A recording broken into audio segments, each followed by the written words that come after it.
jamais, hormis le Maroc, pour des raisons que l'histoire a gravées dans le sable du Sahara occidental, les frontières incertaines et une guerre désormais célèbre, jamais donc l'Algérie n'a connu une telle mésentente frontale avec un pays à la fois arabe et musulman.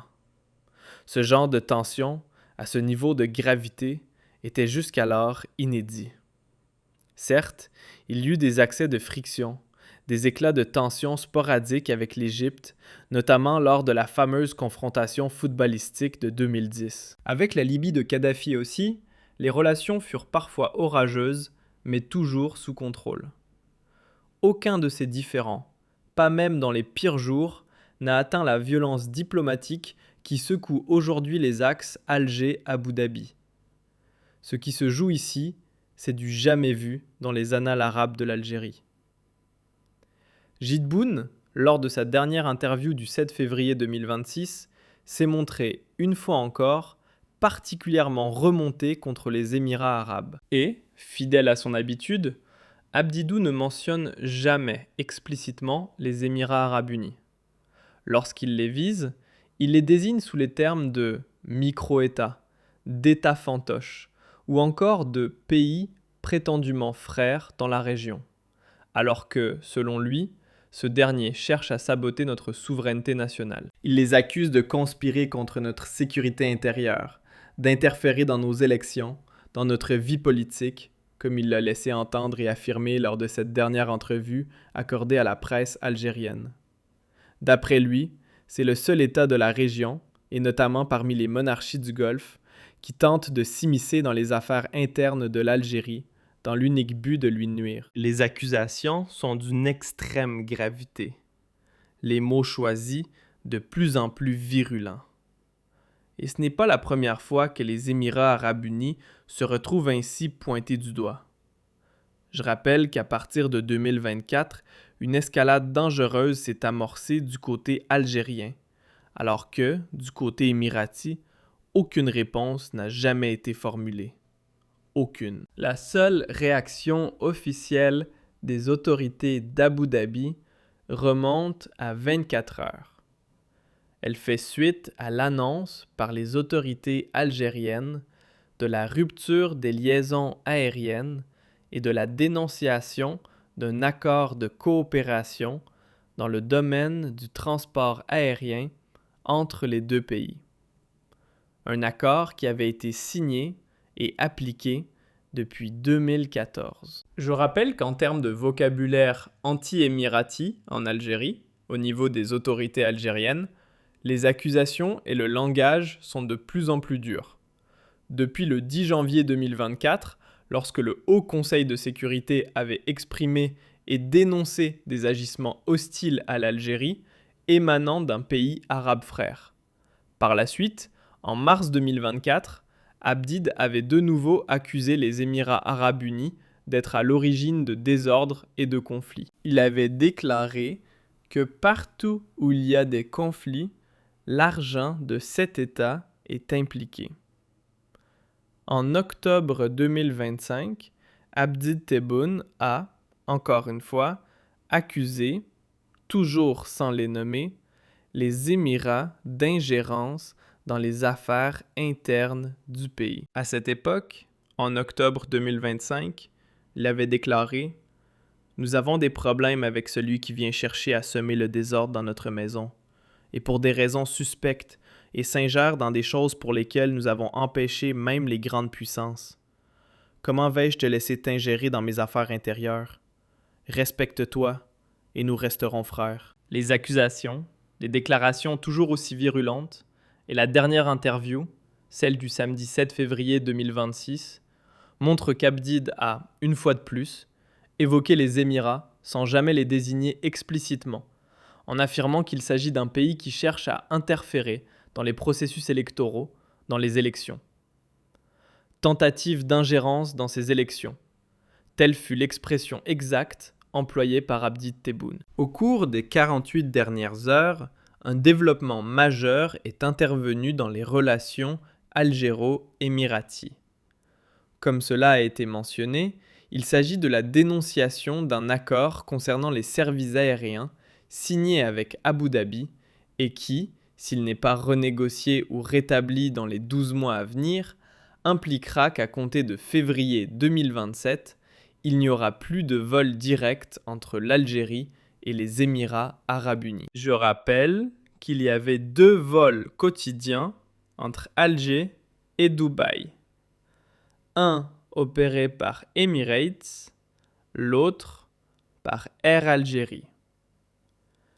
Les autorités émiraties ont réagi par une mise au point très technique, indiquant que, pour le moment, il n'y a aucun incident et qu'il n'y aura pas d'incidence sur les vols directs entre les 2 pays, étant donné que la rupture unilatérale décidée par les autorités algériennes nécessitera du temps et ne pourra être mise en œuvre avant un délai d'1 année. Il n'y a eu aucun commentaire supplémentaire de la part des autorités émiraties depuis le début, ou presque, de cette guerre diplomatique, politique et médiatique entre l'Algérie et les Émirats arabes unis.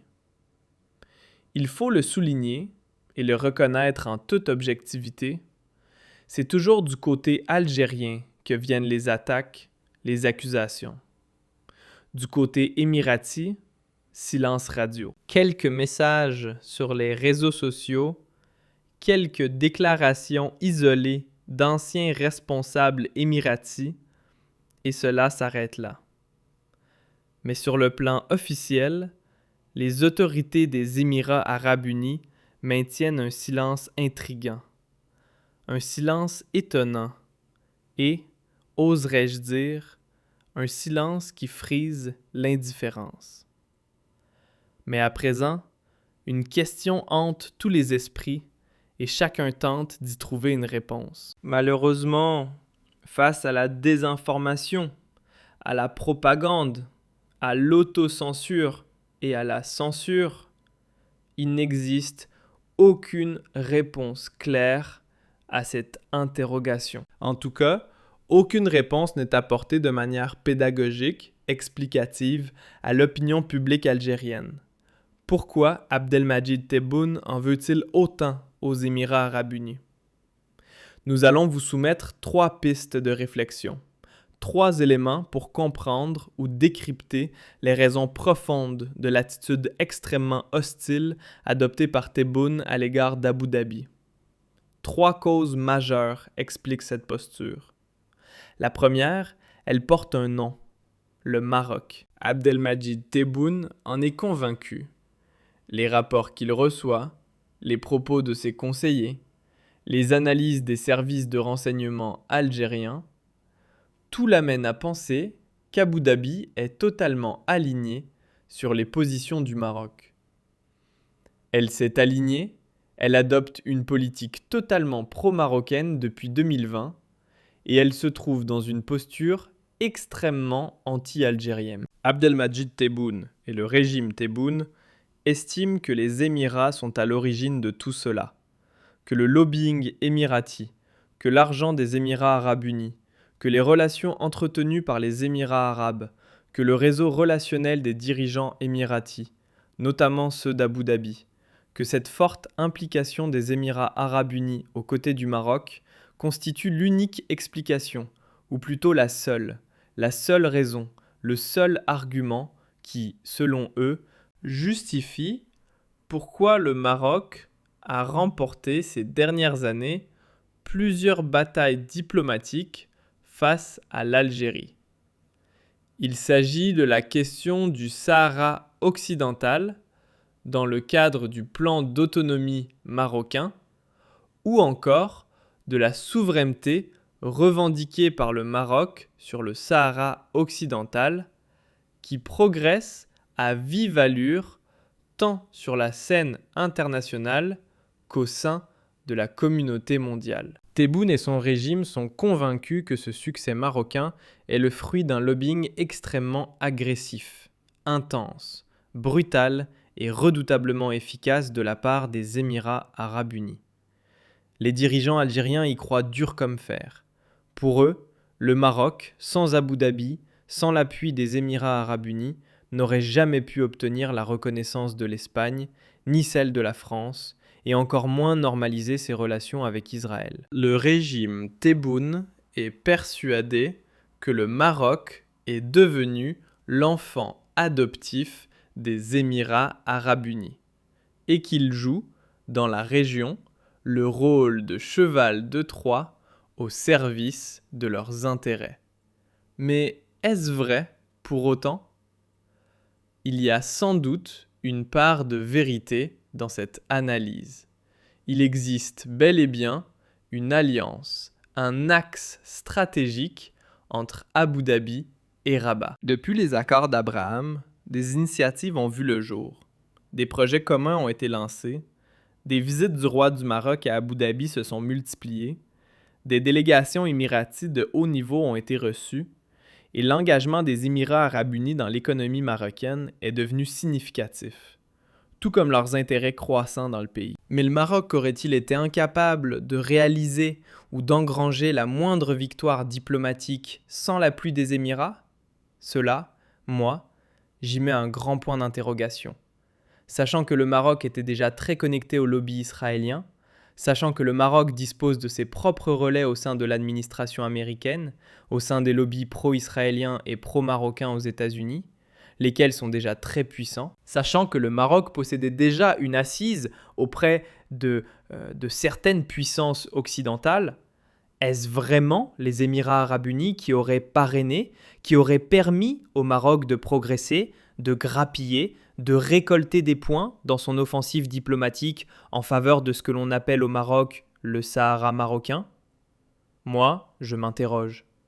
Je ne le pense pas. D'ailleurs, de nombreux commentateurs, de nombreux experts à qui j'ai posé la question reconnaissent l'existence d'une alliance solide entre le Maroc et les Émirats arabes unis, mais estiment que cette alliance n'est ni aussi sacrée, ni aussi stratégique, ni aussi profonde que ne le croit le régime Tebboune. Mais jusqu'à aujourd'hui, Abdelmadjid Tebboune, ses dirigeants et ses collaborateurs pensent que les Émirats arabes unis favorisent le Maroc dans le but de déstabiliser ou de comploter avec lui contre l'Algérie. Premier grief. Deuxième grief. Abdelmadjid Tebboune entretient un différend personnel avec les Émirats. Un véritable problème personnel. Abdelmadjid ne s'est jamais entendu avec eux depuis qu'il était haut fonctionnaire de l'État, puis ministre de l'Habitat et de l'Urbanisme, notamment de 2012 à 2017, et aussi lorsqu'il fut Premier ministre, durant une période éphémère. Abdelmadjid Tebboune, au cours des 5 années stratégiques de sa carrière, précédant son accession à la présidence de la République, de 2012 à 2017, je le précise très clairement, avait sans cesse tenté d'approcher les cercles d'influence émiratis. Car auparavant, sous les régimes précédents à celui de Tebboune, il faut le dire, une véritable lune de miel existait entre l'Algérie et Abu Dhabi. À l'époque de Bouteflika, tout allait bien. Les relations étaient excellentes. Les Émiratis voulaient investir massivement en Algérie.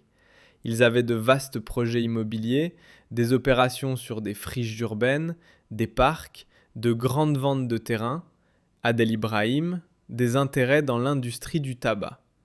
Ils portaient également des projets dans la sidérurgie, dans le secteur de l'énergie, dans la finance islamique, etc. Les Émiratis étaient fortement présents en Algérie à l'époque de Bouteflika. Des projets avec l'armée.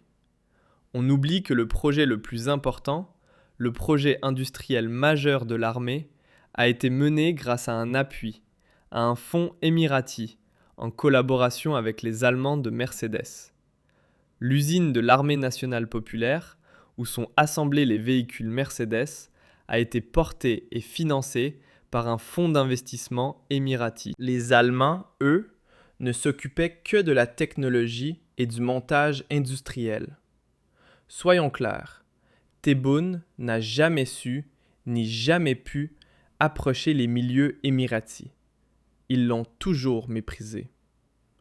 Les hommes d'affaires émiratis, lorsqu'ils se rendaient à Alger, le méprisaient. Les réseaux d'influence émiratis à Alger, pareil. Même l'ambassade des Émirats arabes unis à Alger le méprisait. Les Émiratis ne l'ont jamais considéré comme un dirigeant intéressant, ni comme un leader exemplaire, ni comme un chef efficace, ni même comme un partenaire potentiel.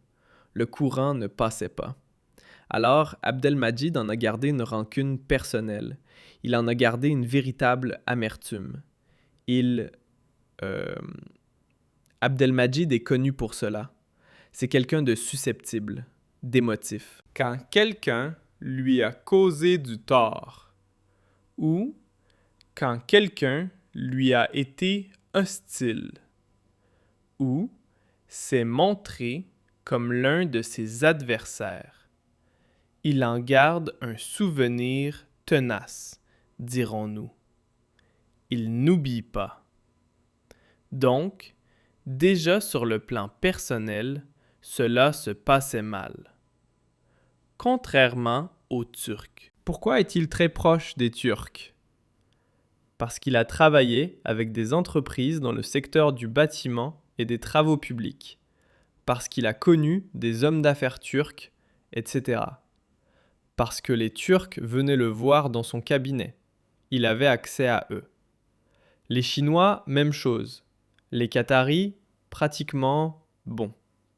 En fait, Abdelmadjid s'est rapproché du Qatar précisément pour contrecarrer les Émirats et tenter de neutraliser leur influence, car eux étaient les alliés du Maroc. Ça, c'est le deuxième grief. Troisième grief, et il s'explique aussi par le passé politique de l'Algérie, c'est que les Émirats étaient les alliés de Gaïd Salah, du système Gaïd Salah. Gaïd Salah était l'ami des Émiratis. Certains commentateurs et analystes sont même allés jusqu'à affirmer que Gaïd Salah, feu le chef d'état-major de l'armée nationale et populaire, aurait été le serviteur, voire l'agent des Émiratis en Algérie. En réalité, Gaïd Salah aurait pu être en Algérie ce que le maréchal Haftar est aujourd'hui en Libye. Il était l'homme des Émiratis. Il se rendait fréquemment à Abu Dhabi. C'est Gaïd Salah qui a initié, qui a permis la coopération technologique et économique avec un fonds d'investissement émirati destiné à l'usine Mercedes. Il existait des projets pour permettre aux Émiratis d'investir avec l'armée nationale et populaire dans l'assemblage de drones. Dubaï et Abu Dhabi étaient devenus des partenaires stratégiques de l'armée nationale et populaire. Et les Émiratis, dans leur idéologie, il faut savoir que qu'est-ce qui les distingue ?